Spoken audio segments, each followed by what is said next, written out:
Turn your back towards me. There you go. Go ahead and get on your knees. Your hands on top of your head. Go ahead and lay down on your stomach. For officers Paris Archundia and Matt Splenka, nights like this are routine. Get in the car, get in the car, get in the car. But the images you're seeing are not. Oh, you had a gun? Thought you had a gun? Over the past month, the LAPD, which earned infamy with the Rodney King video, becoming by far the largest police department in the nation to deploy body cameras on all its patrol officers, 7,000 of them. So do you think this will change the LAPD in any discernible way? I think it'll change all law enforcement. First of all, you know, the LAPD is the biggest agency that's doing this, but it won't be long before all cops will do this. You know, this is going to become a common piece of equipment for law enforcement, and really the question will be not if you have them, is why don't you have them?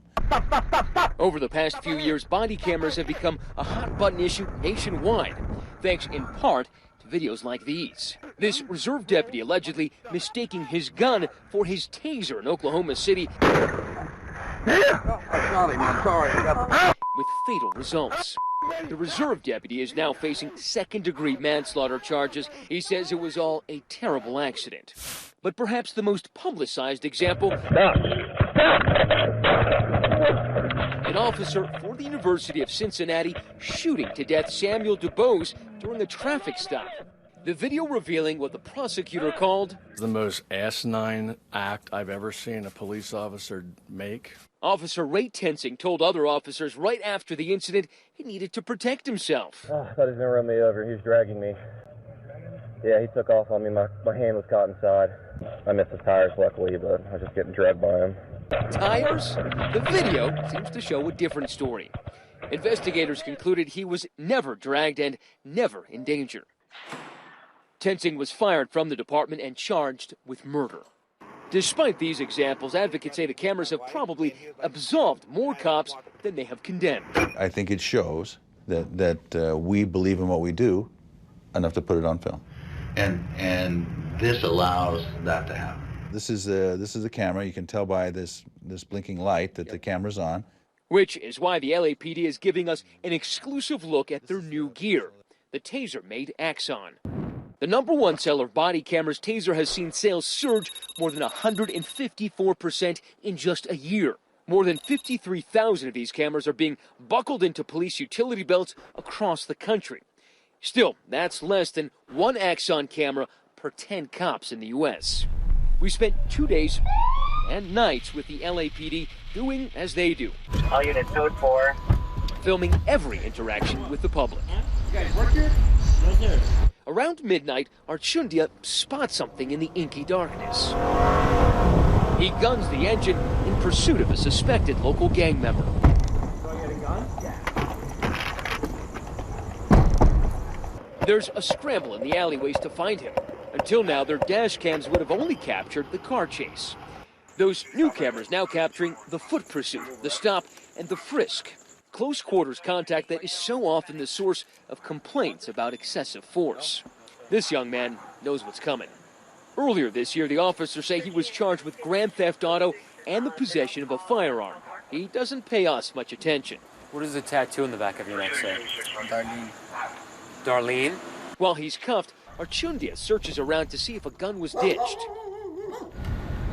Should be right here.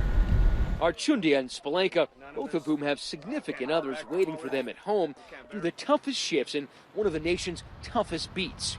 The Mission Division, a.k.a. Gangland L.A. and Skid Row. Right there, right there. Made famous by the movie End of Watch. Ready? Go, split. Like those cops, a decade of experience has honed an almost feral instinct about criminal activity and protecting themselves. They wear the cameras on their hips, near their guns. My personal preference for being on the belt, I want the video to catch suspect's hands. And not only that, but if we get into that situation where we are in a shooting, I don't want my hands blocking the suspect. The camera would be here and your hands would be blocking so it. how you're wearing it, your hands would be blocking the suspect. Another tool, is it something that's helpful for you? It's only been a week for us down here, so it's too early to tell.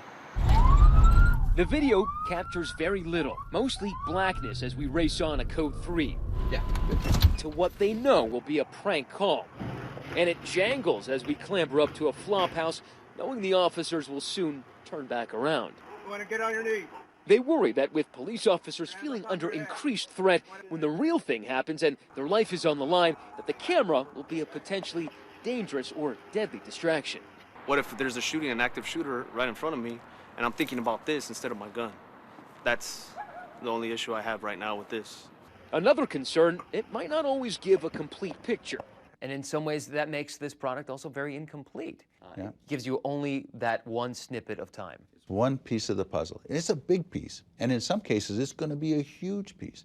In other cases, it's going to be a smaller piece. It totally depends on when it's activated, you know, what the angle is, where the individual is standing. The LAPD believes the cameras could protect its officers in the field and in court. And a couple of days before we interviewed Chief Beck, we embedded with another unit that shot a man believed to be armed. Are you going to let the public see that? Will we be able to see that? If presented in court, it becomes part of the public domain.